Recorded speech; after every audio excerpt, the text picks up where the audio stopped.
Hello everybody, it's Frankie Day here from Frankie Day Models. Okay fellas, for this gorgeous Sunday, halfway video number 2 on my 1/72 scale Airfix TBD Devastater Torpedo bomber, circa 1940. Okay guys, I just about got this thing wrapped up. Tomorrow I should have the final reveal. All I got left is the torpedo, the propeller, and the canopy, and that's about it. She's about done. So I spent pretty much about 2 or 3 hours painting this thing. You know, it may be small, but it's still, painting these things are just as time worthy as the bigger ones are. And I got all the pilots paved up real good in there, installed. Incidentally, before we get started in view of the build, and I'd like to thank again all my wonderful subscribers out there for your wonderful comments on the last videos. I haven't got a chance to comment back too much, guys. I haven't been reading them. I'm really touched and very honored for all of this, and I'll get back as soon as possible. Panzerman's bunker, brother Bill, he's doing a duplicate build as I'm doing. He's doing a TBD Devastator by Airfix, and also he's doing the Barracuda. Mine's Frog, and he's doing a Frog, and also some Polish company from somewhere. They've got a fellow modeler has sent him a kit to complete his Barracuda for the dedication build to me.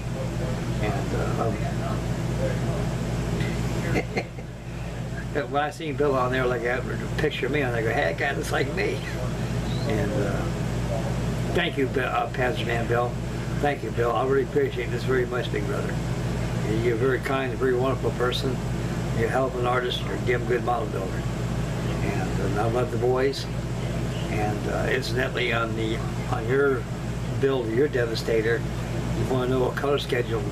Mine's going to be just 1940 navy blue-gray color before the intermediate blue came in, and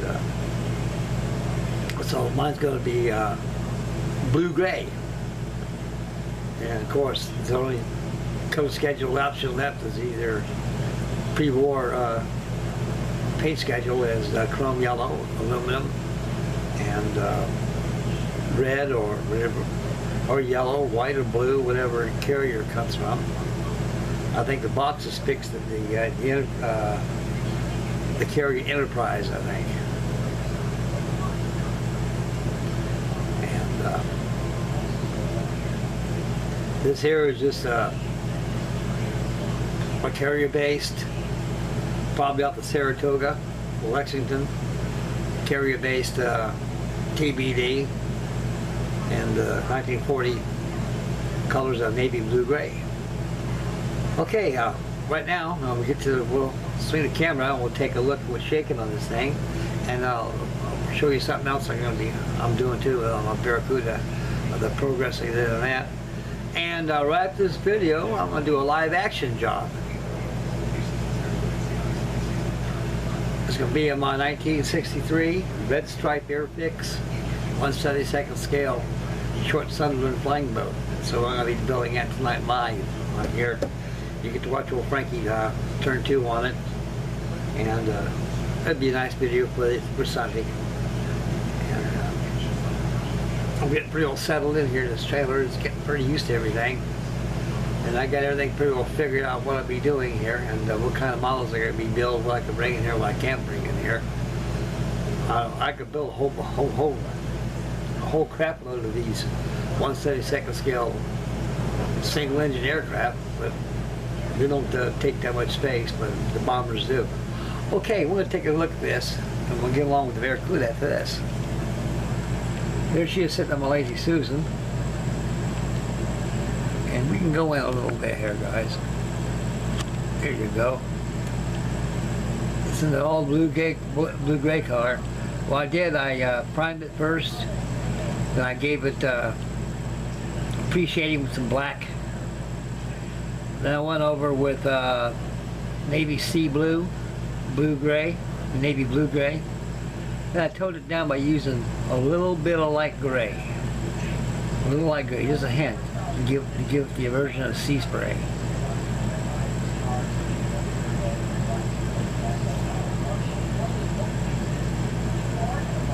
Wingspan of this job is probably about 7 or 8 inches, 9 inches maybe.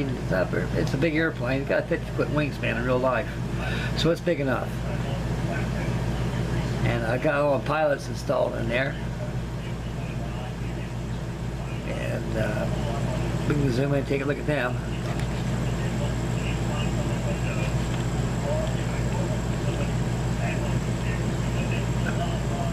Got the pilot there, got the torpedo officer, I got the observer, and also your tail gunner that fits in a 30 caliber machine gun.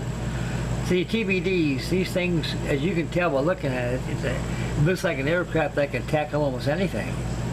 It's big, it's modern, it carries a torpedo, it can carry bombs, and at the time they knew and assumed that this airplane can do the job. But midway proved it obsolete. You can't use these things. There's a lot of reasons why this airplane got a bad rap on it, guys. I think mostly, I would say probably about 80% of the failures at the Battle of Midway using this here aircraft is due to inexperienced pilots who've never been in combat before. You got to remember, fellas, World War II started December 7th, 1941, and we were pressed into service. We were pressed in as fast as we can, and all we had is all we had, and we had to make good use of it. And I say, well, let's see this TBD Devastater bomber, see how good of a job this thing can do by delivering torpedoes. Well, they can deliver, but the thing about it is they're lacking a lot of things. Armament is one thing, and speed is the other. And the other one is called experience. That's one thing they didn't have with these things. That's why they lost so many pilots. These airplanes are very slow. They can go over just a tad over 200 miles an hour. And they have only one 30 caliber machine gun. They may have a 30 caliber in the nose. I don't know. But I do know this aircraft does have an option of being a high altitude bomber or a torpedo bomber. And it carries only one gun, a 30 caliber tail gunner.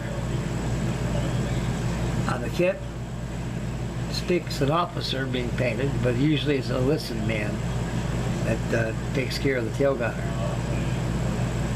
TBCs had a wingspan of about 50 feet. They're big. They had a Pratt Whitney, it's probably about 800 horsepower, maybe a little more. That probably is the reason why these things are very slow. It's because of the power plant that they had. And they sure didn't have the defensive armament to defend them other than that tail gunner. Now that guy in that tail gunner back there, he's really busy. He's probably got 1-0 he's working on. He got 3-4 elbows coming the other way, and it's like being attacked by a pack of hyenas. You know, they got you all circled, you got no way of getting out. So, Brother Bill, this is all sea blue right here, as you can see. The other thing I'd like to mention on the wing walks, the kit does not give you no wing walk decals like that of the monogram one. What you got to do is like I do. You gotta do two things, either mask them down and airbrush them. This is what I do. You take this 320 wet and dry sandpaper.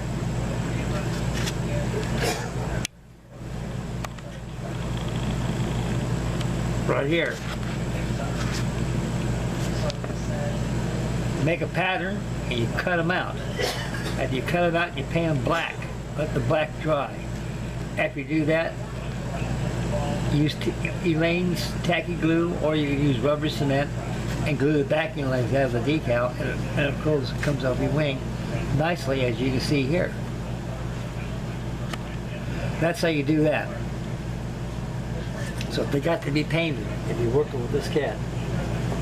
The monogram one gives you the decals of the wing walks and all the rest of the colorful decals that goes with it too.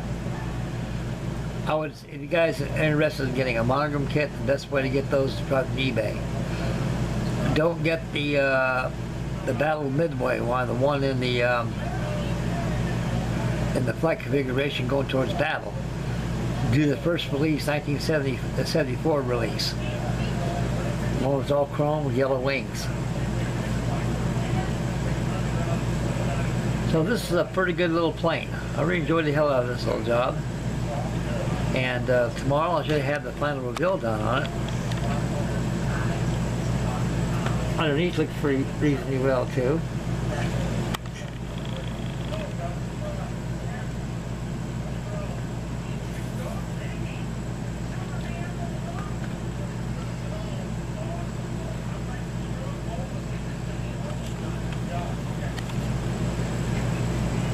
During the Battle of Midway, these things were added with the stars, with no meatball in the center. They finally got rid of that by 1941. Okay, right now, I take a TBD, I'll stick it over here, and bring the Fury Barracuda over. This is no frog kit, guys. It's on the box thing of Nova. This is an old job. I've been working on this. I got a little filler on there. I filled the underneath with my filler of choice, and I got filler on the seams. First of all, I sanded. This thing goes together very well, no fit issues. This thing's about 50, 60 years old. It goes together real well, no fit issues. And no interior, guys. You're going to be in for an experience with this kit. This is a bare bone kit right out of the box. That's what you're going to see. That's what you're going to get. Now, I guess that Polish company with Brother Bill, it's got his second Barracuda. It's got a full interior that goes with it. Plus, he did some research on the internet. I could do the same thing, but I just like to build them out of the box, fellas. Unless I really want to do my all, and I'll go ahead and attack the model in that fashion. But this is built out of the box. I've already painted number 78 Humbrol. It's interior green, and that thing's not much to this thing at all. It's going to be painted next to dark sea gray and slate gray. It's going to be painted.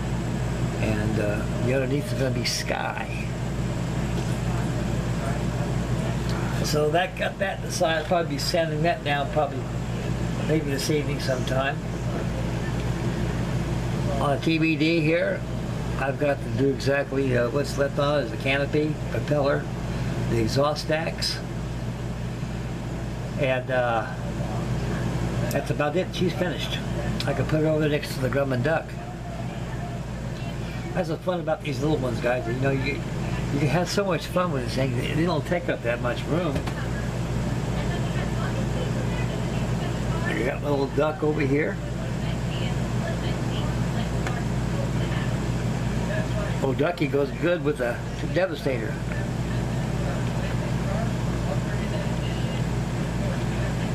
So there you are, guys. What's it like about the 1/72 scale? You can see the relationship of size, of scale.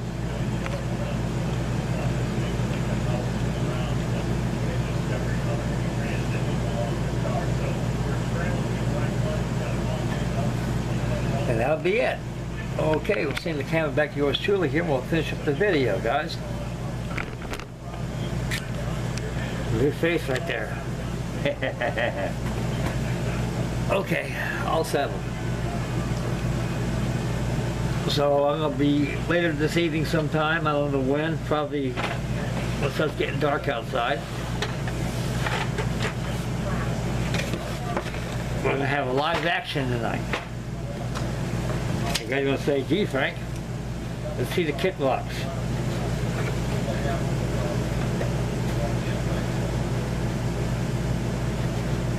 This is a red stripe kit. This means the early 1960s. And I'm thinking very seriously about painting Old Porcupine in this color scheme with red cowling on there. And I don't know in real life they had cowlings painted red like that, but before I do anything, I'm going to check my reference first and see if any were painted like that. The ones I've seen, they're just painted the same thing as the airplane is. White, it's a dark sea gray, slate gray, or some are all white, and some are just all white with dark sea gray splintered on there, and whatever color schedule calls for it. But anyway, I don't 100% do that. I like to do that, make it look like the box right there. But I got to check the reference material, see if that's possible, or if that's stands the truth, or it's fictitious, just to make the airplane look flashy. Okay, that's about it right now for video 2. So tomorrow, you stay posted, and we'll have the final reveal for Douglas TBD Devastator. Then I'm going to get on that Barracuda, and then I'm going to be working on this.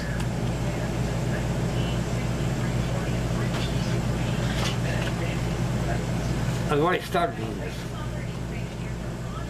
It's a 1/72 scale, son of a bitch, second class, SV2C. Comes with photo etch parts. We got a whole new photo etch. I was working on this thing. I was dealing with it for about a couple of days. It took me about 2 or 3 days to do all this. You have to cut out the flaps and add your photo etch dive brakes on there, and it's beautiful little kit, and it'll look nice and proud right next to that TBD Devastator.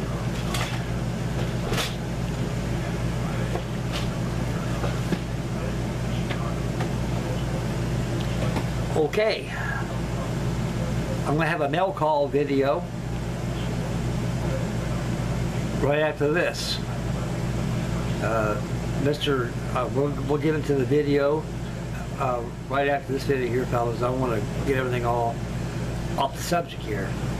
And so after this video is loading up, I'm going to be doing another video of mail call. And you guys will like this. I know I do. Comes from a very, very special fella, and his name will be mentioned on the next video, and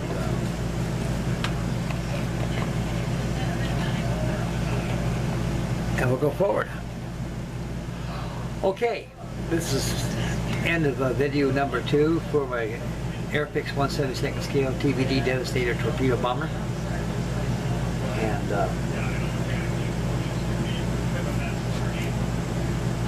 that'll be it for it. Okay, guys. Before I get out of here, you know the routine. Always make Mama happy and take care of Mama, and take care of the little ones. Take care of yourselves, fellas. God bless you all, and watch yourselves. Stay focused when you drive. Spin wisely, and please, please be aware of your surroundings while you're driving or walking, and keep your eyes out for everybody, and it'll be okay. Soon this crisis will be over with and things be back to normal. What I've seen the last couple of months with looting is, I don't know what normality means. Okay, that'll be it. So stay posted for the mail call video right after this. And live action with Frankie Day of the Short Son of the Flying Boat. You'll like this. So will I. God bless you guys, and thank you very much for your wonderful comments. And also my new subscribers out there. God love you guys. Thank you very much for all this. I really appreciate this very much, and it means a lot to me. It really does. You all mean a lot to me. I guess I'm blessed. I don't know, but it's all good, fellas. It's all wonderful. It's good, and that's God's way of camaraderie and being together as a community.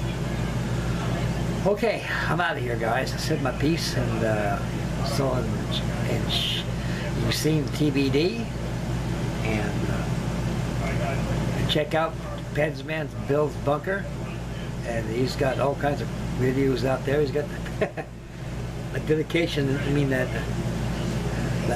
build for me, the dedication built for me, and everything, and there's a picture of me in there. I seen that. Wow. I mean, he's a good artist. Brother Bill is a darn good artist. Darn good modeler, too. Okay, guys, I'm out of here right now. It's Frankie Day signing up for Frankie Day Models. You guys take care of yourself, and God bless. And we'll see you on the next video.